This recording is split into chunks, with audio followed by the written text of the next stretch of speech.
नमस्कार, मैं हूं पवन त्यागी। चीन की गीदड़ धमकियों को दरकिनार करते हुए देश के गृह मंत्री अमित शाह ने अरुणाचल प्रदेश चीन बॉर्डर से दहाड़ लगाई है और उन्होंने दहाड़ते हुए चीन को कड़ी चेतावनी देते हुए ये चुनौती दे दी है और उन्होंने कहा कि सुई की नोक के बराबर भी भारत की भूमि में कोई कब्जा नहीं कर सकता। और चीन के ऑब्जेक्शन के बाद भी अमित शाह का ये जो दौरा था, इससे चीन में खलबली मच गई है। चीन के विदेश मंत्रालय के प्रवक्ता ने हालांकि इस दौरे को ऑब्जेक्शन करते हुए ये कहा है कि इस दौरे से चीन की क्षेत्रीय संप्रभुता का उल्लंघन हुआ है और वो ये कह रहे हैं कि इस क्षेत्र में जिस तरह से भारत अब अपनी सड़कों का जाल बिछाने की बात कर रहा है, वाइब्रेंट विलेज बनाने की बात कर रहा है, ये ऑब्जेक्शनल है। लेकिन आपको बता दें कि अमित शाह जी का अरुणाचल प्रदेश का ये जो दौरा था, ये इस बात को देखते हुए था कि जिस तरह से एलएसी पर चीन ने गांव बसाए हैं और उसकी चाल ये थी कि धीरे धीरे वो भारत की सीमा में घुसे। आपको याद होगा पिछले काफी दिनों से राहुल गांधी इस बात को दुष्प्रचार करने में लगे हुए हैं कि चीन भारत के भूभाग में घुस गया है, चीन ने भारत के क्षेत्र में गांव बना लिए हैं। जबकि हकीकत यह है कि एलएसी एक जो लाइफ ऑफ कंट्रोल होता है, लाइफ ऑफ एक्चुअल कंट्रोल होता है, उसमें एक तरफ चीन है, एक तरफ भारत है और बीच में जो रेखा है उसमें कोई भी गतिविधि नहीं कर सकता। यह समझौता होता है। चीन ने अपने क्षेत्र में गांव बनाए हैं, भारत के क्षेत्र में इक्का दुक्का गांव वहां थे जहां पहुंचने के लिए ठीक सड़कें नहीं थी, वहां नेटवर्क नहीं था और इसलिए यह ध्यान रखा गया कि अब उन गांवों को भी विकास किया जाए। इसलिए अमित शाह जी ने वाइब्रेंट विलेज की घोषणा की है और यह तय हुआ है कि जो चीन बॉर्डर और अरुणाचल बॉर्डर पे लगभग 600 के करीब गांव हैं, उनको चिन्हित किया गया है। प्राथमिकता के तौर पर 455 गांवों को पहले विकसित किया जाएगा और इन गांवों में सौर ऊर्जा और इसके साथ साथ आपको बता दें सौर ऊर्जा के साथ पवन ऊर्जा और बिजली के तार कैसे पहुंचे, इसके अलावा सड़क, पेयजल और पर्यटन केंद्र यहां खोले जाएंगे और यह भी ध्यान रखा जाएगा कि इस क्षेत्र में इंटरनेट की सेवा हो और मोबाइल फोन कनेक्टिविटी भी हो। यह सारा जो स्थिति निर्माण की जाएगी, इसी को वाइब्रेंट विलेज का नाम दिया गया है। भारत के अंदर यह योजना कई क्षेत्रों में चल रही है, लेकिन अरुणाचल प्रदेश एक ऐसा क्षेत्र है जहां हमेशा चीन अपना दावा करता रहा है। चीन यह कहता रहा है कि यह क्षेत्र हमारा है और चीन जो इस अरुणाचल प्रदेश को जांगनान नाम से पुकारता है और वो कहता है ये जांगनान चीन का हिस्सा है। जबकि इस विवाद में हमेशा से ये रहा है कि भारत अपना दावा करता रहा है और अब अमित शाह के दौरे से चीन में खलबली मच गई है। उनको लगता है कि अभी तक तो हम धमका रहे थे, अपने गांव बना रहे थे और अब तो भारत भी वहां सड़कों को बनाने की बात कर रहा है। आपको बता दें अरुणाचल प्रदेश के इस दौरे में जहां अमित शाह जी ने वाइब्रेंट विलेज की बात की है, वहीं यह तय हुआ है कि 1962 का युद्ध का गवाह और किबतू गांव जो कि जंजा जिले में है, वो केंद्र बिंदु है और उस केंद्र बिंदु को ध्यान में रखते हुए वहां अमित शाह जी पहुंचे और वहां से वाइब्रेंट विलेज की घोषणा की है। आपको बता दूं सिक्किम, अरुणाचल प्रदेश, लद्दाख, उत्तराखंड, हिमाचल प्रदेश के 19 ऐसे जिलों को चिन्हित किया गया है जिसकी सीमा कहीं ना कहीं चीन के आसपास है, चीन के आसपास लगती है। 2967 गांवों को चिन्हित किया गया है और शुरुआत में 450 गांव को वाइब्रेंट विलेज के तहत विकसित किया जाएगा। उनकी कनेक्टिविटी हाईवे से जोड़ी जाएगी और उसमें पूरी तरह की सुविधाएं होंगी। पर्यटन केंद्र खोले जाएंगे, यानी आम पब्लिक को भी वहां तक पहुंचाने के लिए प्रयास किए जाएंगे सरकार की तरफ से। और इसमें आपको बता दें जो ये गांव है 46 ब्लॉक इसमें आते हैं और इसमें विकास होगा। इसी तरह आपको बता दूं ये जो किबतू गांव है, यहां पर जो शुरुआत की गई है, ये एलआईसी से 15 किलोमीटर दूर साउथ में भारत, चीन, म्यांमार जो ट्राई जंक्शन बनता है, यानी 3 देश की सीमा वहां लगती है, भारत की, चीन की और म्यांमार की। वो जो ट्राइंगल है वहां से 4 किलोमीटर का जो क्षेत्र है उसमें सड़कें बनाना ताकि जरूरत पड़ने पर सेना तुरंत पहुंच सके, वो क्षेत्र को विकसित करना। और उसी में आपको बता दूं त्रिशक्ति जो 33 कोर हेडक्वार्टर है वो हमारी सेना का वहां स्थित है।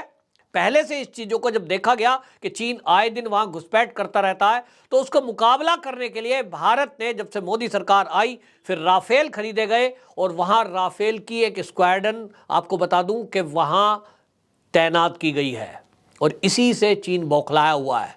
उनने लद्दाख एरिया में घुसपैठ करने की कोशिश की, तो लद्दाख में जैसे ही 50,000 सैनिक चीन ने उतारे, भारत ने भी 50,000 सैनिक अपने वहां सामने बिठा दिए। उसको उम्मीद नहीं थी, एक कदम आगे नहीं बढ़ सकता। और अगर चालाकी से घुसपैठ करने की कोशिश उसने पेंगोंग झील के आसपास की, तो हमारे सैनिकों ने उनको मार भगाया। 150 से अधिक चीन के सैनिक मारे गए। हमारे भी 30 वीर गति को प्राप्त हुए थे सैनिक, लेकिन चीन के लगभग 150 सैनिकों को हमने मारा।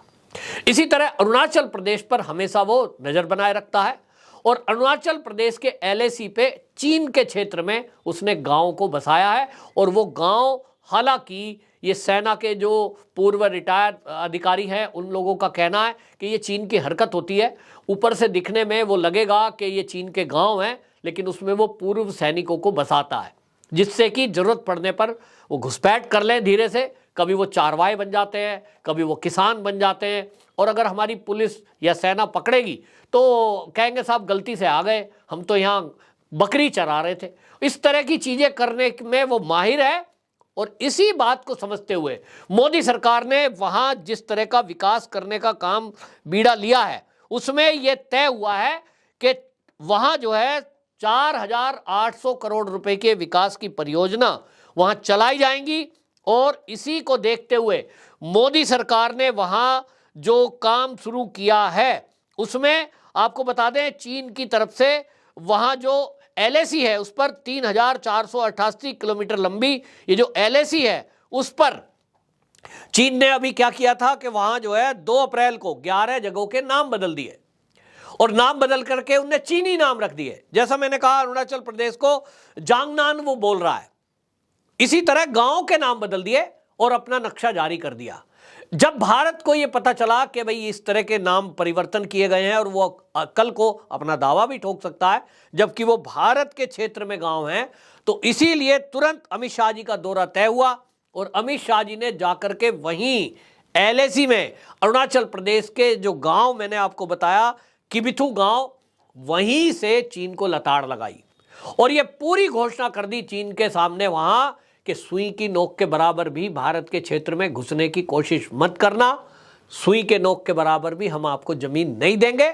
आप पूरे अरुणाचल प्रदेश पर दावा करते हैं, आज हम यहां हैं, हमारी सरकार यहां है और LAC पे जो स्थिति है वो 1962 के बाद से आप बदलने का प्रयास करेंगे जो 1962 से बनी हुई है, तो उसके परिणाम बुरे होंगे। यानी पूरी तरह से अब मोदी सरकार 2-2 हाथ करने के लिए चीन से तैयार है और चीन भी इस बात को समझता है कि यह बदलता हुआ भारत है, पहले की सरकारों की तरह नहीं है कि साहब टेबल पे बात कर लो, बैठ के बात कर लो। अब आंख में आंख डाल के बात की जाती है और चीन को हर तरह से जैसे वो चाल चलता है उसी की भाषा में उसको जवाब दिया जाता है, जो हमारे देश के प्रधानमंत्री मोदी जी ने बोला भी है कि जो हमारे देश के दुश्मन है उनको हम उन्हीं की भाषा में बात करेंगे। अगर कोई घुसपैठ करके हमारे यहाँ आतंकवादी हमले करेंगे तो हमारी सेनाएं भी देश की सीमा पार करके घुसपैठ करने के बाद सर्जिकल स्ट्राइक करेगी। अगर हमारे सामने चालाकी से, होशियारी से, नक्शों में परिवर्तन करके LAC पर कुछ हरकत करेंगे, गांव बसाएंगे, तो हम भी चीन के सामने उसी तरह के गांव बसाएंगे। ये आज अमित शाह के दौरे से तय हो गया है। इसको लेकर के जैसा मैंने कहा चीन के विदेश मंत्रालय के प्रवक्ता ऑब्जेक्शन दर्ज करा रहे हैं, लेकिन सरकार ने साफ कर दिया, मोदी सरकार ने, कि आप अपने ऑब्जेक्शन को रखे रहिए, हम अपने क्षेत्र में हैं, तुम अपने क्षेत्र में रहिए, आप हमारे क्षेत्र में नहीं घुसोगे LAC पार करके तो हम भी LAC पार करके आपके क्षेत्र में नहीं आएंगे, लेकिन हम अपने देश की संप्रभुता और सुरक्षा को खुद सुनिश्चित करेंगे। उसके लिए अभी राफेल विमान वहां तैनात किए गए हैं, बाकी और सेना की तैनाती भी की गई है और इसीलिए आपको बता दूं वहां जो तैयारी है उसको 33 त्रिशक्ति उसको नाम दिया गया है, त्रिशक्ति हेडक्वार्टर वहां पर डिप्यूट किया गया है और वो इसीलिए क्योंकि समझते हैं कि कभी भी जरूरत पड़ने पर चीन की सेना से दो दो हाथ हो सकते हैं। बहरहाल अमित शाह के इस दौरे से चीन में खलबली मच गई है। वहीं देश के सैनिक इस बात को लेकर बड़े खुश और उत्साहित हैं। उन्होंने कहा कि पहली बार ऐसी सरकार आई है जो चीन की आंख में आंख डाल के बात कर रहा है और उसको उसी की भाषा में करारा जवाब दे रहा है। आपकी क्या राय है, कमेंट बॉक्स में जरूर बताएं। वंदे मातरम।